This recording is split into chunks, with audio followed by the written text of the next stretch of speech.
Et à la une de l'actualité, un commandant de police français et sa femme ont été tués dans une attaque revendiquée par le groupe État islamique. L'assaillant était déjà connu pour sa participation à une filière djihadiste et était sous surveillance au moment de l'attaque. La banlieue résidentielle de Magnanville, à environ 55 km au nord-ouest de Paris, a été le théâtre d'un double meurtre. Un commandant de police et sa compagne ont été poignardés à mort chez eux. Leur fils de 3 ans a survécu. Lui était commandant de police, elle était fonctionnaire au ministère de l'Intérieur et ils ont été lâchement assassinés par un terroriste hier.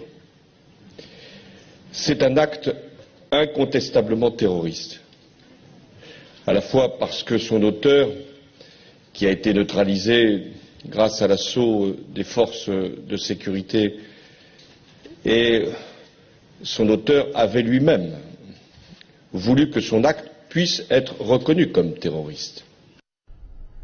Le meurtrier a été identifié par la police. Il s'agit de Larossi Abala, un Français de 25 ans d'origine marocaine. Il avait déjà été condamné pour sa participation à une filière djihadiste. Selon les autorités, il a récemment prêté allégeance au groupe EI. Au cours de ses négociations avec le RAID, le tueur a indiqué être musulman pratiquant et faire le ramadan.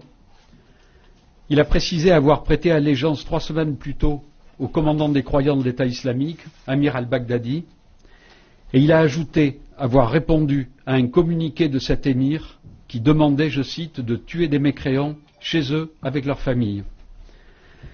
Il a indiqué connaître la qualité de policier de la victime et a menacé de tout faire sauter si les policiers investissaient les lieux, disant leur réserver, je cite, une surprise et n'attendre que ça en évoquant l'intervention à venir des policiers spécialisés. Ces meurtres surviennent alors que la France est en alerte de sécurité élevée pour la Coupe d'Europe 2016 qui a débuté vendredi dernier.